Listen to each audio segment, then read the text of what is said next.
The time is just gone 9:36 a.m. as we continue with the broadcast this morning. Now, the rest of the show is going to be focused entirely on the relief and the rescue effort that is taking place in the aftermath of the devastating earthquakes that have hit Turkey and Syria. And the latest numbers we've heard this morning was well over 21,000 people who have succumbed, sadly, and this number is still counting. And millions upon millions of people that have been affected in more ways than one as a result of the earthquake.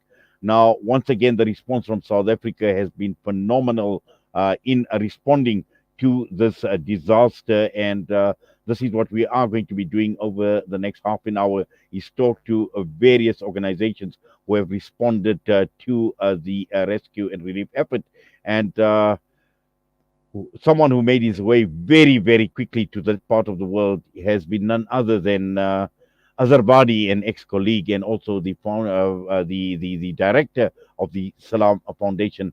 Azhar, assalamu alaikum wa rahmatullahi wa barakatuh. Jazakallah for your time. Walaikum salam wa rahmatullahi wa barakatuh, Inayat, and Jazakallah for having us on. Yes, Azhar, just looking at how you are dressed from extreme heat to another extreme, and I have been following your social media updates on behalf of Salam Foundation. And this morning, we want to focus on the reality on the ground and why and how dire this rescue and relief effort is, and why people need to get involved.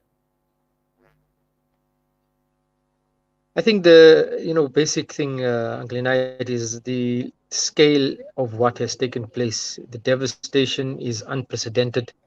Uh, you know, when I tell you streets upon streets in some areas have been decimated and turned into dust, that's exactly what it is. Difficult to describe because when you look at these buildings, some of them are 4 or 5 stories high. Many of them are apartment buildings with shops at the bottom, and people living in these building square-like looking structures that had amplitudes of human beings living within them, and suddenly they crushed and they crumbled to the point of it turning into small tiny pieces of stone, dust, and pieces of metal, wrangled iron all over the place. It's just horrific.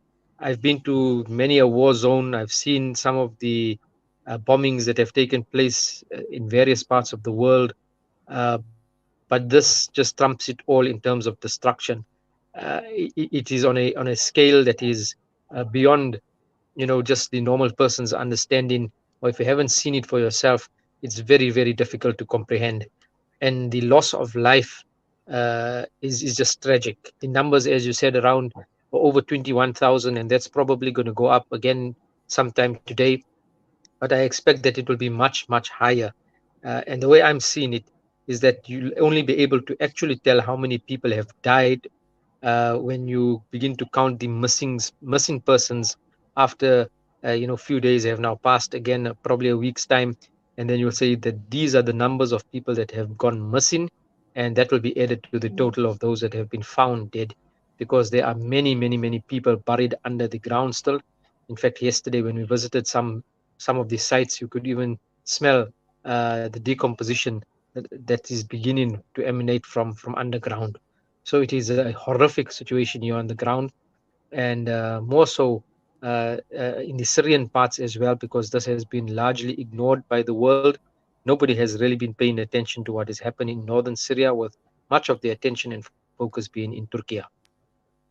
Yes, Azhar, just looking at it from Salam Foundation's perspective, the rescue, the relief effort, and your contribution towards responding to this disaster. Well, we've become part of the larger IHH group that is operating here on the northern or southern borders of Turkey, northern borders of Syria. There's a huge contingent of people from all over the world. Right next door to us, there's a research and rescue mission, for example, from Bosnia. We've seen people from Egypt, from all parts of the world joining the IHH at their coordination centers, and we are feeding into that program. So the need has been there for emergency food aid that we've provided. Obviously, people are out on the streets, people are without any cover and shelter. We've assisted in this regard as well. So hot meals, prepared meals, food parcels, blankets. These are the necessities that are being delivered at the moment, and there's a great need for light industrial machinery, hammer drills, pneumatic hammer drills, and then you've got your electrical cords, generators, so that even if there are no skilled or professional rescue teams available, ordinary people can begin to break down some of the concrete and try and salvage whatever they can from the buildings that have been destroyed.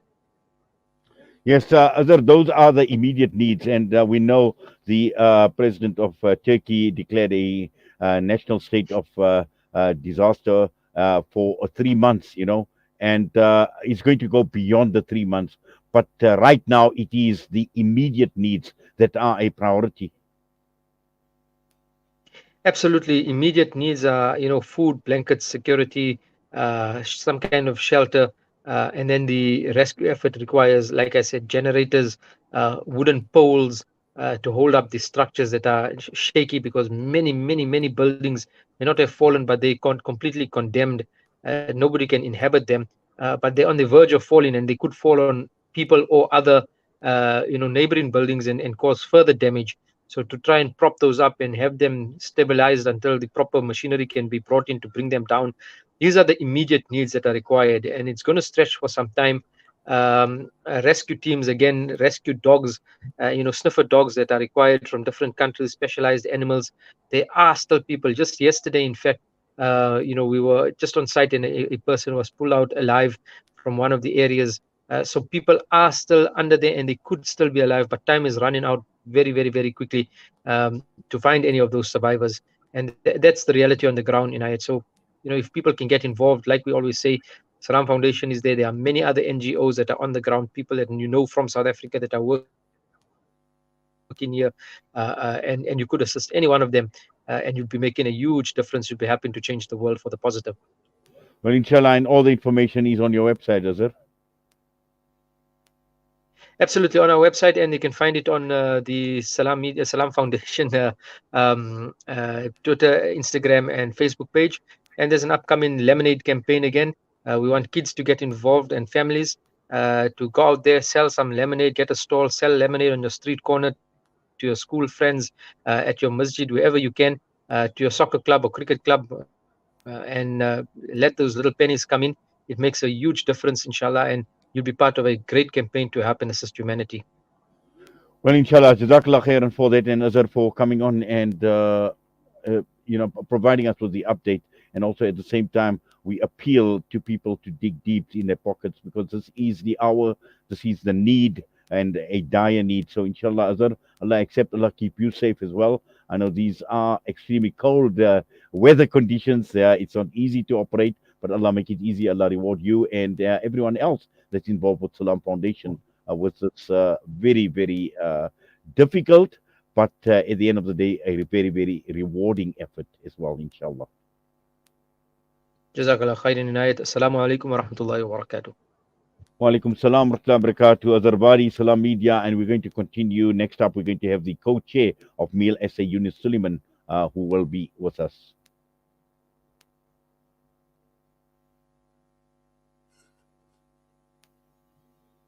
Boundaries, joining hands. Salam Media.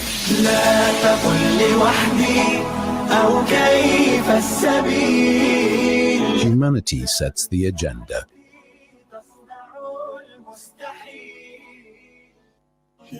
Our Children of the World project is designed to provide relief and support to vulnerable children in crisis-hit countries. Penny Appeal South Africa prioritizes assisting these children with medical assistance, educational resources and support, food security, housing, and psychosocial support. All of our interventions are channeled to ensure that the well-being of the child and their household is prioritized in meeting their needs in a dignified manner. You can find out more by visiting our website www.pennyappeal.org.za or call us on 031 110 0573. Penny Appeal South Africa. Small change, big difference. Shimmer, sparkle, captivate. Nothing less than a masterpiece. Droplets of gold inspires precious design. Platinum bursts with intricate freshness, and every pure diamond becomes more than just a girl's best friend. Voda Gold Gem Jewelers, where timeless dreams become a reality. Come to us. We tailor-make designer gold, platinum, and diamond jewelry. Trade in or remodel your old gold. Clad yourself with classy name-branded watches. We offer insurance valuation and freezer card calculation. Visit us at 534 Ridge Road, Overport, or call 031 208 9142. Voda Gold Gem Jewelers, manufacturers of fine gold and diamond jewelry. Rejuvenating media day by day. This is Salam Media.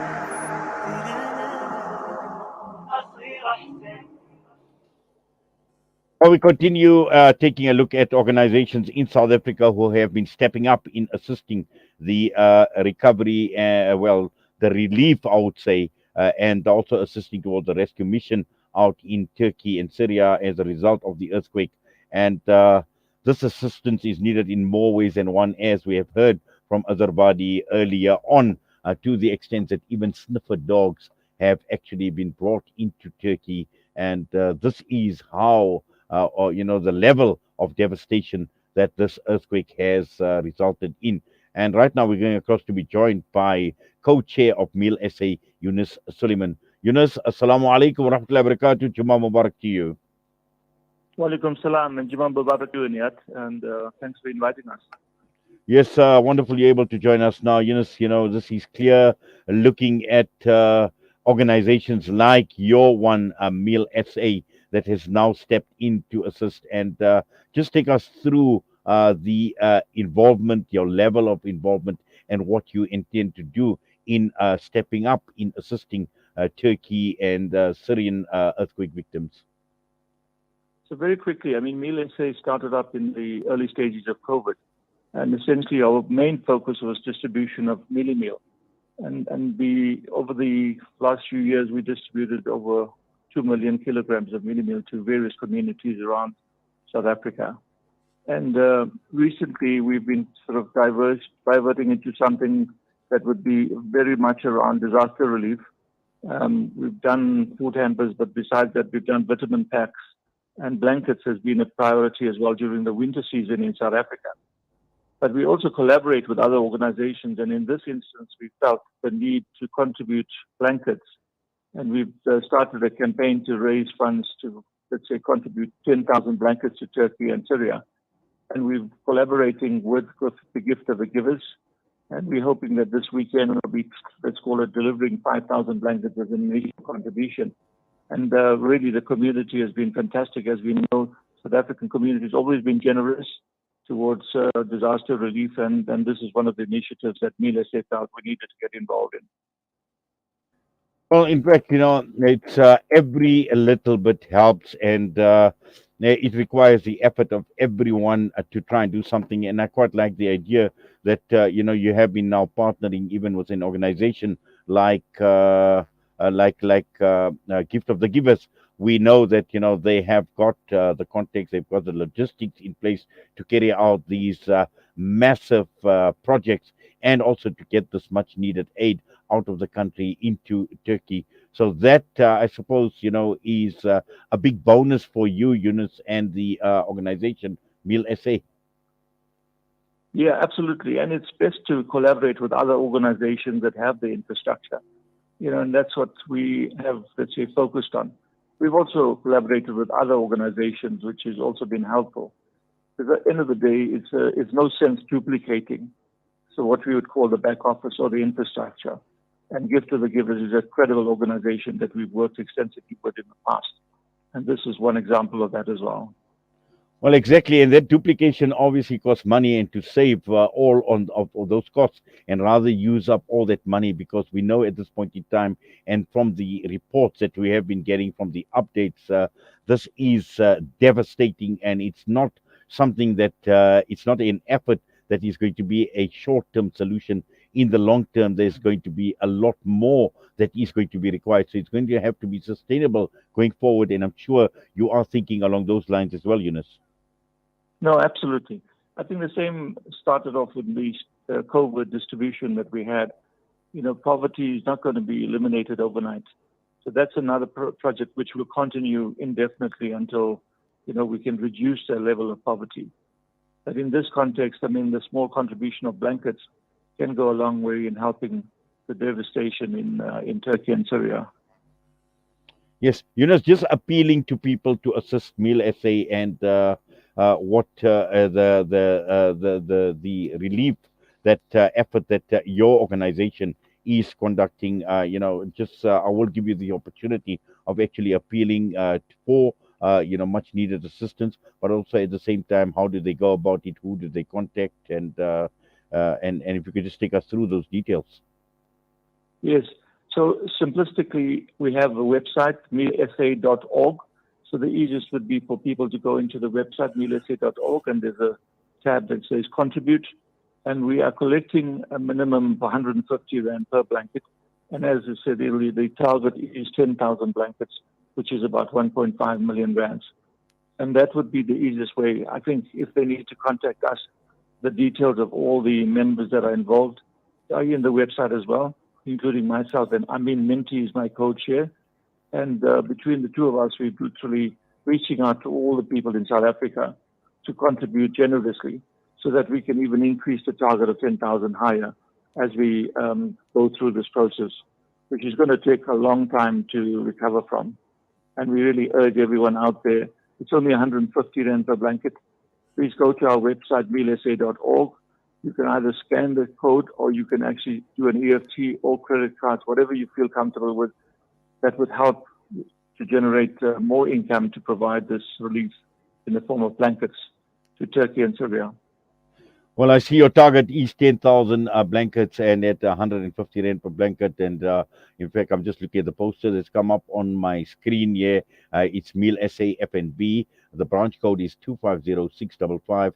The account number is 6284-789-7197. Please put the reference down as blanket. Brother Yunus, Jazakallah khairan so much for that. And to you and everyone else associated with you at Meal SA, Allah subhanahu wa ta'ala accept, Allah reward your efforts. And inshallah, you are, for our brothers and sisters out in Turkey and in Syria and Muslims right across the entire world who are going through some very, very challenging and trying times. We know it is winter. It is one of the most severe winters that that part of the world is experiencing. And these blankets will go a long way, inshallah, to even provide some relief in some small way whatsoever. But at the end of the day, it is about remembering the hadith of Nabi Sallallahu Alaihi Wasallam that, he who benefits mankind benefits humanity. And this is exactly what it is. It's our humanitarian spirit that needs to come out. Jazakallah once again. Ameen. Ameen. Jazakallah Unite and Jummah Mubarak to all the listeners.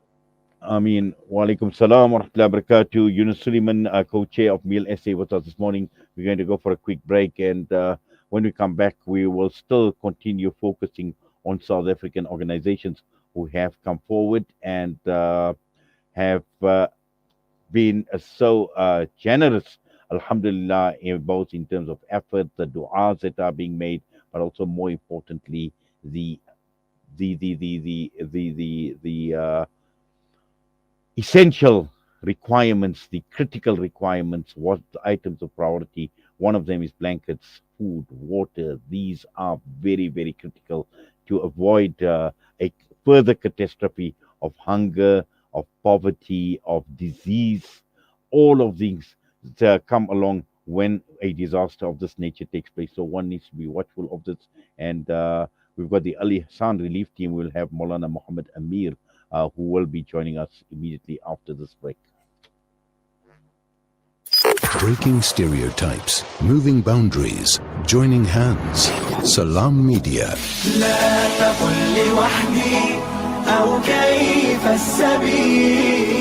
Humanity sets the agenda. The SANZAF Meals Distribution Project distributes over 85,000 meals monthly. With your assistance, we would like to increase our outreach to even more individuals. Sponsor a meal for as little as 12 Rand or sign up for a debit order from 48 Rand monthly.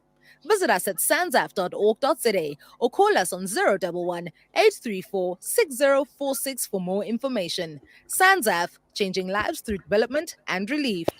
Conveniently located along the banks of the Crocodile River bordering the Kruger National Park, as a guest at Buckler's Africa Lodge, one can enjoy an amazing sunrise or sunset on our spacious deck area while you catch a glimpse of some wildlife sightings along the Crocodile River. The sound of the African savanna will greet you whilst you enjoy your morning coffee. Buckler's Africa Lodge by Tingana Collection. Buckler's Africa Lodge is ideally situated only 6 kilometers from the Crocodile Bridge Gate in the Kruger National Park. Catering for all travelers with variety, we have 4 types of the finest rooms: superior rooms, deluxe suites, and 2-bedroomed family units. Each room is equipped with the finest amenities to make your stay unforgettable. Guests can choose between the self-catering option or book their accommodation with breakfast and dinner included. Buckler's Africa Lodge is your ideal location for the ultimate Kruger getaway experience. We specialize in exhilarating and educational game drives in Kruger,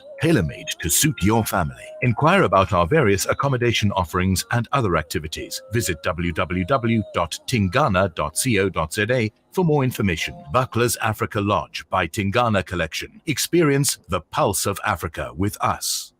Rejuvenating media day by day. This is Salam Media.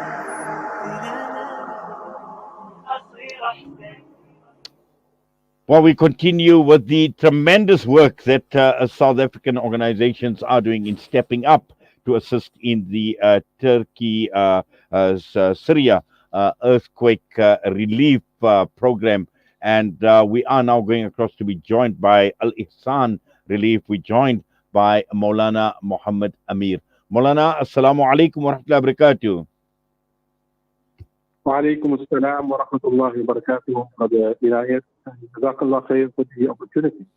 I mean, Jazakallah khair to you as well, Maulana. In fact, I'm just looking at the poster, the emergency appeal on behalf of Al Ihsan Relief, and Alhamdulillah, Allah subhanahu wa ta'ala has certainly blessed us, and we've always heard that the ulama have reminded us that one of our saving graces in this country, despite all the difficulties, despite all the hardships and the challenges, is the generosity of our Muslim ummah in South Africa and anywhere and everywhere around the world in the time of need, Maulana. Yes, indeed, Brother Inayat. It is the infinite mercy of Allah subhanahu wa ta'ala, His grace, and His rahmah upon us as an ummah, and particularly the Muslim community of South Africa, that whenever there is a need and a cry in whatever part of the world, Allah subhanahu wa ta'ala grants the tawfiq and the ability and the inspiration to the Muslims of this part of the world to rise up to the challenge and to respond in the best way possible. And alhamdulillah, I think it is now become a global type of an understanding, or it is globally known that the Muslims of South Africa, the various organizations with their different expertise, are in the forefront of responding to the crisis at the present moment in Turkey. Maulana, take us through the Al Ihsan Relief, and in terms of the emergency appeal on your part, what will Al Ihsan Relief be doing, and what are you appealing for? Yes, first and foremost, Brother Inayat, I think we, as Muslims, as a Muslim Ummah, we have a duty and a responsibility to convey our condolences, our messages of hope, and du'as to the afflicted people of Turkey and Syria. This is a catastrophe of enormous proportions, and our very first response is that we ask Allah subhanahu wa ta'ala to grant them relief, grant them ease in this very difficult time, and may Allah subhanahu wa ta'ala make it easy for everyone there. We know the challenges that are unfolding on the ground, and everything to the best of our ability should be done to try to help them and to bring relief.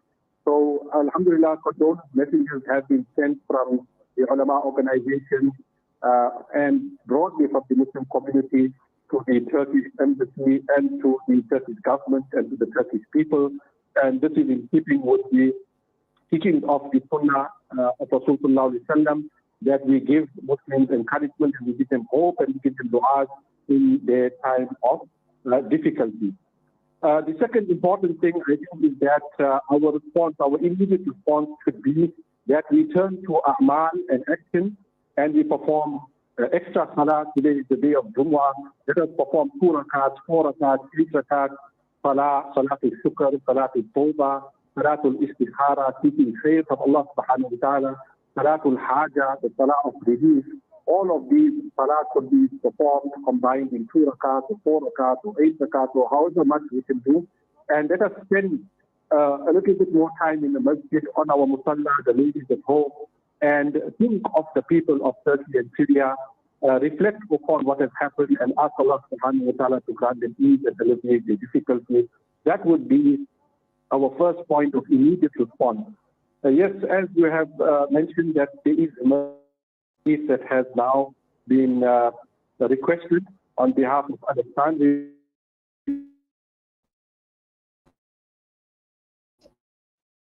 Constant contact with the authorities, the Turkish embassy and the Turkish government, and also implementing partners in Turkey. At the present moment, there is consultation on the best course of action. Alhamdulillah, we do know that relief teams have already reached the implementation is taking place on behalf of Pakistan. Inshallah, the best course of action will be determined very soon and shortly will be implemented. So as our request to the public has gone out, that there is a great need of for the essential items, particularly aspects like the baby formula, the sanitary items, clothing, hats, socks, things like thermos and the flashlights and power banks and things like that are direly needed. So because everything, the infrastructure has been very adversely affected, and even the simplest of things is not available. So whatever we can assist with and however best we can, inshallah, respond, the appeal is being made to our Muslim brethren in South Africa. May Allah subhanahu wa ta'ala grant us the tawfiq to open our hearts and to dig deep into our pockets and respond to the crisis with tawfiq Allah ta'ala, inshallah. Yes, inshallah. Jazakallah for that, Maulana. And we will make out this appeal. I see the website, www.alihsan.co.za. There is a number, 078-610-6589. And also the banking details with FNB, branch code 200913. Al-Ihsan Relief is the account name, 62-898-433-661. And that is a Lila account. The Zakah account is 62-898-329-810.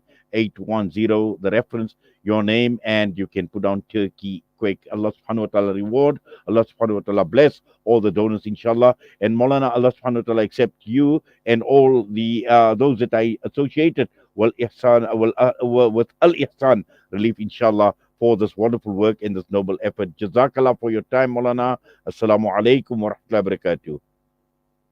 Jazakallah khair also for this great initiative of informing the Muslim public of the different initiatives and organizations. May Allah subhanahu wa ta'ala bless your efforts. Barakallahu feekum.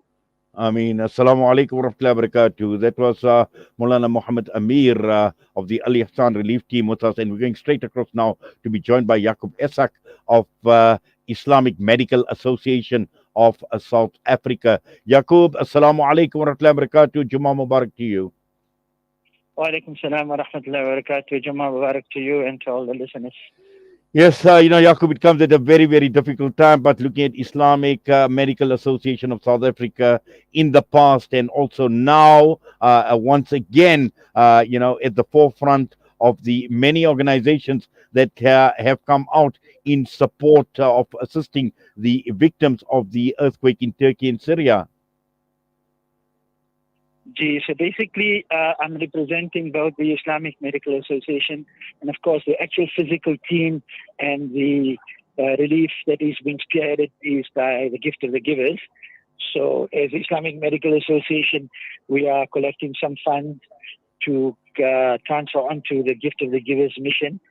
And the information that I'm now going to provide to you is the search and rescue team that is currently on the ground in Turkey. They left on Tuesday night, and I can give you some information on that as we proceed.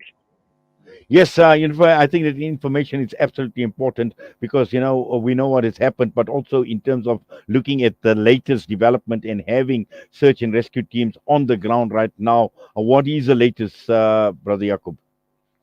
So the latest is, and it'll just tell you the actual extent of the problem and the logistic challenges. The team left on Tuesday night. It's a 30-man team, and they've only hit the ground in terms of physical work literally an hour or two ago. So basically, they had to arrive in Istanbul. It's an airport full with lots of relief teams coming from all over the world, a lot of chaos. And then the Afad agency in Turkey that hosted us to then transport the team to Adana, which is would have been a 2-hour journey, which took them much longer than that. And then from Adana, they then had to identify an area called Atakia, which is the city in Hatay province. And that would have been a normal journey of 2 hours, which took them 8 hours. So if you look at the time frame from Tuesday night, they left South Africa, OR Tambo, they reached the actual city or the region where they were going to be posted to work late last night. And when they did arrive, unfortunately, the Turkish authorities and Turkish relief agencies did not have the adequate resources to provide the actual station where they would be based. So fortunately, our teams always go prepared. They had some tents with them, freezing conditions, and had to negotiate with the military then to set them up at a spot. And by the time they arrived, there was only one spot left for them in that area to work in. And the coordinator there is getting calls from various people. And while she was talking to one youngster who was lost, and as they sent out somebody to reach him, he had passed away. So just telling you that they got massive challenges, and just getting to work. It's now already close to 72 hours, where they'll now be able to put their tools into the ground and start doing their work. Yes, and just to provide us with a bit more detail on the nature of the search and rescue mission that the Islamic Medical Association will be conducting. Are they going to provide medical services as well? Yeah, so basically, as I said, we're working, the IMA is providing the financial resources to some degree, of course. The rest is coming from Gift of the Givers. So that is the major effort is from Gift, just to put that into place. So yes, the medical teams are ready to leave Wednesday night, Thursday night, but that's been put on hold because there is no facility to work in. You cannot work in a tent hospital because of the freezing and adverse weather conditions. Cannot identify a building yet because of the unstable aftershock scenario. So and then also you cannot be too far from where the victims are. So the medical teams are on standby. We have 3 trauma teams already ready to go, 20 men team each, so about 60 people. But everything is on hold from that point of view. So it is just the search and rescue team that will now go out and assist other agencies and the local authorities to try and find any survivors, and of course look out for the injured, and then of course those that have passed away to try and get them out and find closure for their families. Well, I know it's a very, very difficult scenario to be in, and as you mentioned, the extreme conditions, the adverse weather conditions, the lack of facilities at this point in time. But inshallah, over the next few weeks, I'm sure, Brother Yaqub, that we will get a lot more updates in terms of what needs to be done. As you mentioned, that the teams are already on standby, the medical teams are on standby, and I'm sure, inshallah, over the next few days, we will definitely get an update. But this is something that we will be keeping an eye out on. But for now, Jazakallah for that and for your time with us this morning. And Allah accept you, Allah accept all who are involved with Islamic Medical Association at this very, very trying and at this very, very difficult moment in the lives of those that have been impacted severely as a result of the earthquake. Jazakallah, and have yourself a wonderful Jummah, Brother Yaqub. Assalamu alaikum wa rahmatullahi wa barakatuh. Wa salam wa rahmatullah, jazakallah khair. Ameen. That was Yaqub Ishaq, Islamic Medical Association of South Africa, and the multitudes of organizations in South Africa that have just come. And really, this is what this ummah is all about. And we are reminded of the hadith of Nabi Sallallahu Alaihi Wasallam about the ummah being a body like a body. When one part of the body is in pain, the rest of the body is in pain. And right now, our brothers and sisters out in Turkey and Syria in extreme pain. Allah knows best as to why the earthquake has happened. It's all a test from Allah subhanahu wa ta'ala. But again, it is about brotherhood, it is about humanity, and it is about rising to the occasion like the Islamic Medical Association has done, like Al Ihsan Relief that we've spoken to, like Azarwadi Salam Foundation, Meal SA. And we are inundated here at Salam Media from many, many organizations who have actually sent us what they are doing. There is the Houghton Muslim Academy, and they in partnership with Caring Women's Forum and Gift of the Givers. There's Colors of Hope that are working towards the relief effort.